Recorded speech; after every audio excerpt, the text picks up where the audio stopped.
Hello everyone. It is my pleasure to have the opportunity to have the discussion on today's topic, Interplay of Systems in Cardiovascular Disease, Unveiling the Clinical Laboratory's Role in Vitro Diagnosis. Multi-organ disease and multi-mobility are globally increasing challenges. High complexity pathological multi-organ interactions demonstrate the codependency between respiratory, cardiovascular, renal, hepatic, and neurologic systems. Currently, identified organ crosstalk mediators are involved in metabolic regulation and immune regulation. I will present the up-to-date studies to have further discussion of this topic. Here's my disclosure. I do have some clinical trials with Siemens, but that is not relevant to the presentation. In today's topic, I will focus on the pathophysiological changes in the crosstalk of cardiovascular disease with metabolic syndrome, cardiovascular kidney metabolic syndrome, and non-alcoholic fatty liver disease and the related lab testing in clinical practice. I will also talk about the crosstalk between heart and cancers, especially the cancer chemotherapy-related cardiotoxicity and its related lab testing. It is particularly important to develop novel in vitro diagnostic lab testing for diagnosis or monitoring or prognosis of chronic disease in patients with multi-mobility, which are in fact the majority of current patients. In today's presentation, I will introduce the current status of developing potential novel biomarkers to bring an overall idea on the disease management and patient care. Let's start with the prevalence of cardiovascular disease. So this is the AHA heart disease and the stroke statistics 2024 updates based on the 2021 data. In the year 2021, the prevalence of cardiovascular disease in the United States was striking, with 224 cardiovascular patients per 100,000 people. Equally alarming were the daily death rate, with total 2,552 deaths attributed to cardiovascular disease. To put it into perspective, on average, one person dies of cardiovascular disease about every 34 seconds.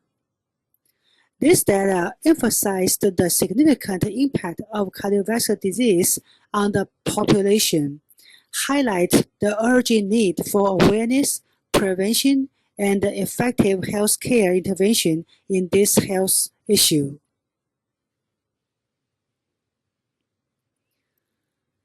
Cardiovascular disease is an overall cardiac disorder that includes but not limited to myocardial injury, myocardial infarction, hypertension, atherosclerosis, heart failure, cardiac arrhythmia, stroke. Here I would like to start with this slide to go over the classification of cardiovascular disease to start today's topic. Metabolic syndrome is characterized by central obesity plus hypertension, insulin resistance, and dyslipidemia. The components of metabolic syndrome themselves are known to strongly associate with each other in obese subjects, and they also increase the risk for a variety of disease, including coronary artery disease and heart failure. It's not a symptom or a specific disease state, but is an important prognostic indicator because it's associated with 2 times the risk of developing cardiovascular disease. Central adiposity and innate immunity play key roles in the development of insulin resistance, chronic inflammation, and metabolic syndrome through the effects of adipocytes-derived adipokines and monocytes-derived cytokines on liver, skeletal muscle, and immune cells. In addition, cytokines and adipokines may have direct atherosclerotic effects that promote the development of atherosclerotic cardiovascular events. So, correcting the imbalance that lead to the metabolic syndrome can reduce the risk of heart disease, stroke, vascular disease, and diabetes. As I showed in the previous slide, metabolic syndrome involves inflammatory regulation. So, no surprising, the evaluation by lab blood testing could include the pre-inflammatory cytokines, for example, interleukin-6, tumor necrosis factor alpha, retinol binding protein 4, CA199, of course, the liver function, AST, ALT, ALP, and gamma GGT should be evaluated. But all of these biomarkers are not specific or unique for metabolic syndrome. The hemodynamic crosstalk of the heart and kidney is another mediator of cardiorenal syndrome. The kidneys receive a quarter of the cardiac output.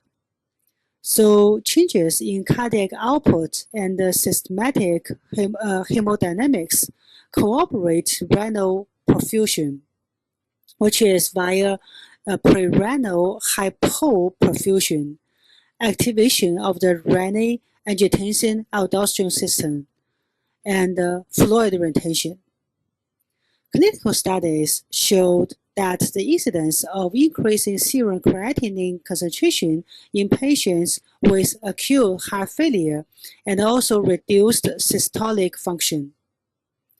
Vice versa, cardiovascular disease prevalence increased with the severity of renal impairment with potential underlying causes. For example, vascular remodeling, volume overload, altered platelet aggregation, oxidative stress, and chronic inflammation. In the previous slides, we have discussed the hemodynamic crosstalk. And here, as it is shown, the non-hemodynamic crosstalk between the heart and the kidney were mainly studied in specific areas. For example, inflammation, fibrosis, oxidative stress, calcification, thrombosis, post-translational modification, uremia, and thrombosis. Some of the biomarkers will be discussed and focused in later slides. So I'm not going to talk too much on detailed biomarkers here. However, I would like to emphasize that the definition and the staging of cardiovascular kidney metabolic syndrome was brought up by AHA in 2023 due to the high mortality and the need of efforts of interdisciplinary team to further understand the mechanism of heart kidney and the metabolic syndrome crosstalk to effectively treat CKM syndrome. That also emphasized the importance of interdisciplinary teamwork in multi-organ interplay.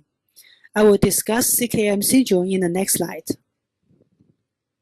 With a high burden of poor cardiovascular kidney metabolic health in the population, almost all organ systems are affected, and that has a particularly impressive impact on the incidence of cardiovascular disease. In 2023, AHA brought up the definition of cardiovascular kidney metabolic syndrome, which reflects the interplay among metabolic risk factors, chronic kidney disease, and the cardiovascular system that dramatically impacts the mobility and mortality. CKM, cardiovascular kidney metabolic syndrome, is defined as systematic disorder with connections among chronic kidney disease, diabetes, obesity, and cardiovascular disease, which includes heart failure, atrial fibrillation, chronic heart disease, stroke, and peripheral artery disease. CKM syndrome includes patients who are at risk for cardiovascular disease and patients who have existing cardiovascular disease. The CKM stage reflect the pathophysiology spectrum of risk and opportunities for prevention of CKM syndromes. Stage 0, no CKM risk factors. Stage 1, excess or dysfunctional adiposity. Stage 2, metabolic risk factors, or moderate to high risk chronic kidney disease. Stage 3, subclinical cardiovascular disease in CKM syndrome or risk equivalent. For example, the high predicted cardiovascular risk or very high risk CKD. And stage 4, clinical cardiovascular disease in CKM syndromes. So screening for CKM risk factors is suggested across the life course for prevention and management in both young and adults. Clinicians are encouraged to measure urine albumin creatinine ratio in addition to estimated glomerular filtration rate in those patients with CKD, diabetes, hypertension, and metabolic syndrome for fully characterizing CKD and cardiovascular risk. We have reviewed the metabolic syndrome, CKM syndrome. As we discussed before, liver is affected significantly by metabolic disorders through adiposity or immune system via cytokines. One of the significant outcomes from metabolic syndrome is non-alcoholic fatty liver disease. Non-alcoholic fatty liver disease, NAFLD, is a condition in which excess fat builds up in the liver. This buildup of fat is not caused by heavy alcohol use. NAFLD has two types, which are non-alcoholic fatty liver, NAFLD, and non-alcoholic steatohepatitis, NASH. NAFLD is a form of NAFLD in which the fat is in liver, but there is little or no inflammation or liver damage. NAFLD typically does not progress to cause liver damage or the complications, but it can cause pain from enlargement of the liver. NASH is a form of NAFLD in which the inflammation is in liver and causing the liver damage, in addition to fat in the liver. The inflammation and the liver damage of NASH can cause fibrosis or scarring of the liver. NASH may lead to cirrhosis, and the cirrhosis can lead to liver cancer. The majority of people with NAFLD have NAFLD, which is 75% of the NAFLD. Only a small number of people with NAFLD have NASH, which is about 25% of NAFLD.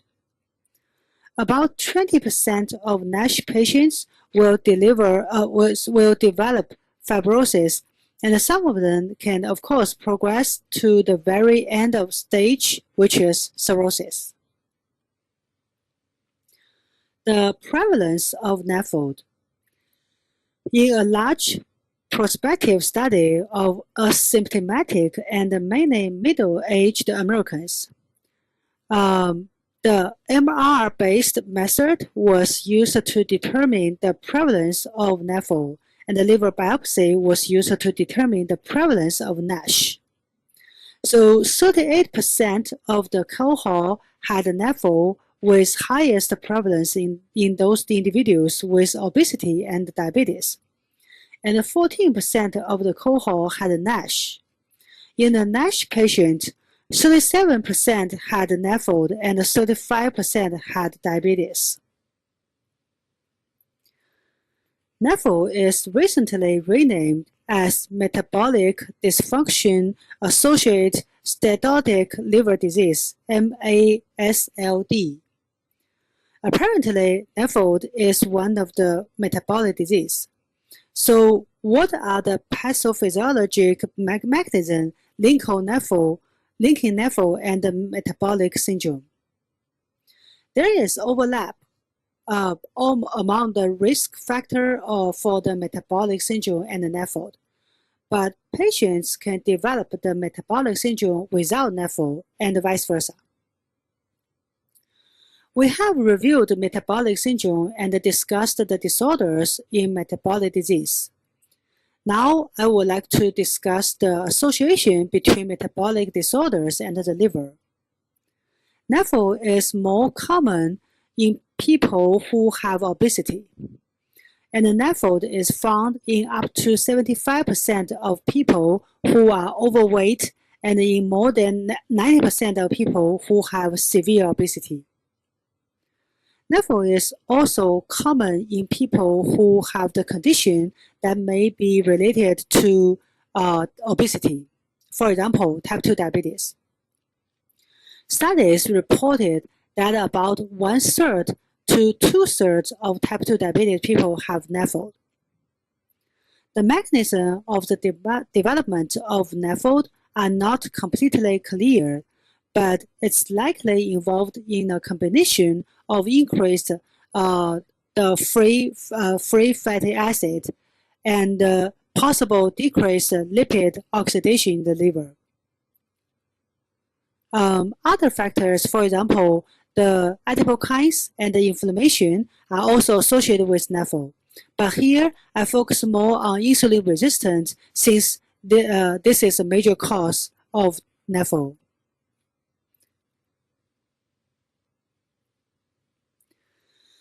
Currently, the gold standard for the diagnosis of NAFLD is liver biopsy, which is an invasive operation that has the risks of bleeding, pain, death, sampling deviation, poor representation, and pathologist's experience on judgment, and poor patient compliance. Clinically, the diagnosis of NAFLD mainly rely on ultrasound.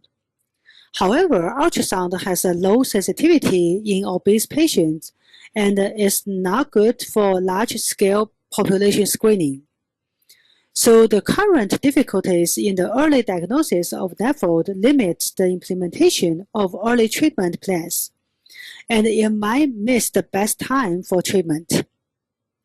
So it's important to investigate early non-invasive diagnostic biomarkers and monitor the disease progression of NAFLD. As we know, many patients with NAFLD have overweight or obese, asymptomatic, and have normal liver function test results. NAFLD is typically first suspected when the results of liver function tests are moderately abnormal high, when liver function tests are measured as part of routine tests. The usual biochemical pattern in hepatic steatosis due to NAFLD is elevated ALT, AST. This classical pattern is particularly useful in differentiating between hepatic steatosis from NAFLD and alcoholic liver injury, because alcoholic liver injury is normally associated with a high AST-ALT ratio. With the progression of hepatic steatosis to NASH and hepatic fibrosis, gamma GGT may also be modestly elevated along with ALT and AST. However, this pattern of biochemistry testing is less sensitive with NAFL or NASH. People may have mixed patterns of biochemistry testing in both obesity and alcohol-related risk factors. NASH-related fibrosis could progress into hepatic decomposition and end-stage liver cancer. So it is necessary to screen for the risk of advanced fibrosis in NAFL patients to have the effective early treatment. Currently, the assessment of fibrosis of NAFL can either be done by liver histology, imaging, blood biomarkers, or non-invasive prediction scores. Liver histology is a gold standard for diagnosis and staging, but it has a limitation as we discussed before. Imaging techniques, for example, ultrasound or MRI, are costly and usually unavailable in primary care settings. Plus, the sensitivity of imaging is low. Blood biomarkers or non-invasive prediction scores using biochemical and clinical parameters offer a cost-effective approach for NAFL or NASH diagnosis. The European Association for the Study of the Liver, European Association for the Study of Diabetes, and the European Association for the Study of Obesity recommend the use of non-invasive scores whenever imaging tools are not available or feasible. So these are the current serum biomarkers, including predictive models for diagnosing or grading steatosis or the staging fibrosis. So these tests or scores can help differentiate the simple steatosis and fibrosis in NASH patients. In 2021, the American Gastroenterology Association (AGA) published the pathway for the risk stratification and management of NAFL patients using the non-invasive methods. They have 4 steps in the pathway. Step 1 is to identify patients with clinically significant hepatic fibrosis. This group includes patients with type 2 diabetes, patients with 2 or more metabolic risk factors, and patients with incidental findings of hepatic steatosis or elevated aminotransferases. At all risk, patients identified in step 1 should be screened for alcohol use and take liver function tests. And a complete blood count is part of the initial screening process. All the individuals in the target risk groups of step 2 should take non-invasive testing for evaluation of clinically significant liver fibrosis by using simple fibrosis scores. Last step, patients with discordant or indeterminate liver stiffness measurement in primary care and endocrine clinics should be referred to hepatology, where they may need either a liver biopsy or the MRI measurement for further diagnostic evaluation. In 2022, American Association of Clinical Endocrinology published their clinical practice guideline for primary care and endocrinology clinics. In their guidelines, once the presence of NAFL is established, fibrosis risk stratification is needed. The first test recommended is the FIB-4, which allows separation of low risk versus high risk of liver fibrosis. However, a significant proportion of people will fall in a gray zone of indeterminate risk. In this case, additional testing is needed to decide referral to the liver specialist. The second test recommended is LSM, or if the LSM is not available, ELF blood test can be used. This should determine the risk in most individuals.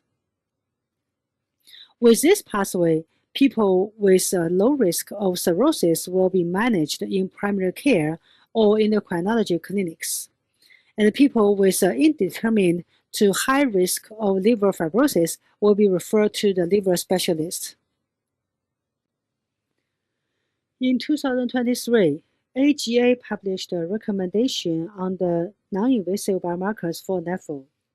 In this recommendation, non-invasive testing can be used for risk stratification in the diagnostic evaluation of patients with NAFLD. Please note, now AGA recommends to use the non-invasive testing for the diagnostic evaluation, which was not in the 2021 guidelines. AGA also recommended FIT4 score, which is less than 1.2 or 1.3, that is associated with a strong negative predictive value for advanced hepatic fibrosis, and may be useful for exclusion of advanced hepatic fibrosis in NAFLD patients. AGA recommendation also recommend the combination of 2 or more non-invasive testings, which combines serum biomarkers and or imaging-based biomarkers for staging and risk stratification of NAFLD patient if their FIT4 score is greater than 1.3. Liver biopsy should be considered for patients with non-invasive testing results that are indeterminate or discordant, or the results are conflict with other clinical laboratory or radiologic findings. AGA also recommended use non-invasive testing for serial monitoring. If non-invasive testing results suggest advanced fibrosis or cirrhosis, NAFLD patients should be monitored with serial liver stiffness measurement and considered for the liver complications like liver cancer or clinical decomposition. Overall, these non-invasive biomarkers offer significant benefits that includes less invasiveness compared to liver biopsy, simple application in laboratory testing, and good reproducibility. But the disadvantage is that these biomarkers are not able to distinguish between indeterminate stage and their lack of liver specificity in most cases. NAFLD is a metabolic disease which we just discussed.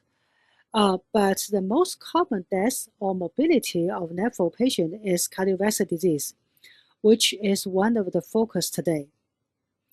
Although 10% to 25% of patients with NAFLD may be complicated by NASH, which can cause cirrhosis, hepatic carcinoma, or liver failure, the leading cause of mortality in NAFLD patients is actually cardiovascular disease. In most of the studies to assess the relationship between NAFLD and the cardiovascular disease, NAFLD was associated with cardiometabolic risk factors independently in patients with and without diabetes. Some studies have shown that this severity of hepatic fibrosis is the main reason of liver.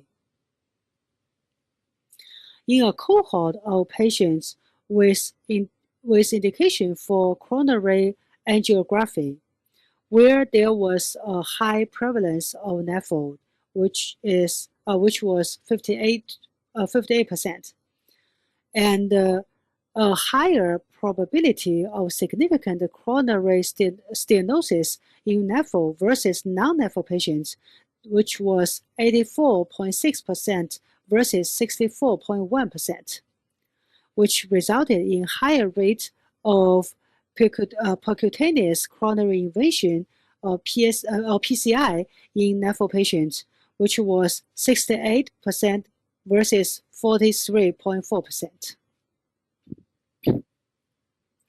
There have been quite a few decent publications talking about the cardiovascular events in NAFLD patients, warning the high mortality in NAFLD patients. In addition to the known risk factors for cardiovascular disease, higher levels for high-sensitivity troponin in the serum are independently associated with severe cardiovascular disease in NAFLD patients. There is a huge amount of literature talking about the mechanisms of NAFLD-related cardiovascular disease. It's not possible to talk all of this today, but there are some of the known pathways which lead to the link of risk of cardiovascular disease in NAFLD, which are inflammation and oxidative stress.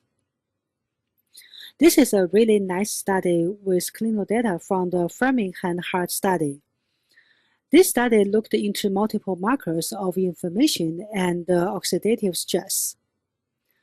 The study demonstrated a statistical significant association between liver fat and markers of systematic inflammation and oxidative stress. The y-axis is the prevalence of hepatic steatosis. As you can see, as the inflammatory markers increased, the prevalence of hepatic steatosis increased.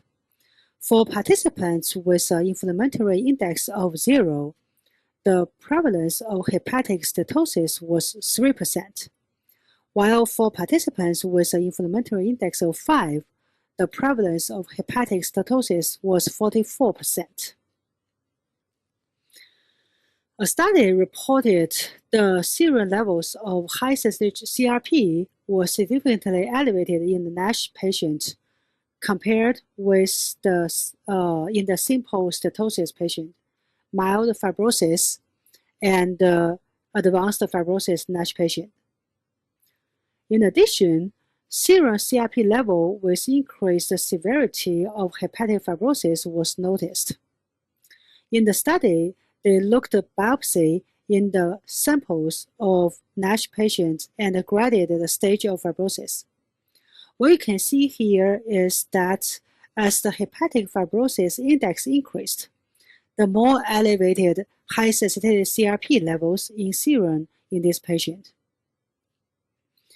There were significant differences in high-sensitivity CRP levels between the different stages of fibrosis. As we all know, high-sensitivity CRP is a really strong predictor for cardiovascular disease. So high-sensitivity CRP could be a very good indicator to differentiate NAFLD patients who might have the highest risk of cardiovascular disease. As we all know, adverse structural remodeling of the heart is important in the progression of heart failure. In a 5-year large population-based prospective study in middle-aged adults with asymptomatic NAFLD, NAFLD is longitudinally associated with subclinical left ventricular remodeling, abnormal geometry, and impaired left ventricular function, which are important precursors to heart failure. In addition, the study also showed that obesity in NAFLD explains much of the association between NAFLD and the left ventricular structural function. So heart failure and NAFLD are obesity-related conditions with high cardiovascular disease, morbidity, and mortality. So these are the summary of the relationship we have discussed between the cardiovascular disease or cardiovascular risk in NAFLD patients. Despite kidney and the liver, the heart and cancer interplay as well. Cardiovascular risk factors, for example, tobacco use, diabetes, and hyperlipidemia have been associated with an increase in cancer risk. Genetic disorders, for example, somatic mutations, have been recognized as potential risk factors for cardiovascular disease.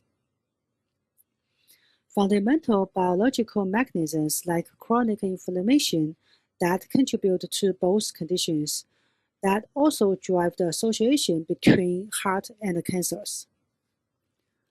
As for the cancer therapy-related cardiovascular toxicity, the cardiovascular disease include but not limited to myocardial ischemia, myocardial dysfunction, arterial or pulmonary hypertension, arrhythmias, or pericarditis, and pericardial effusion.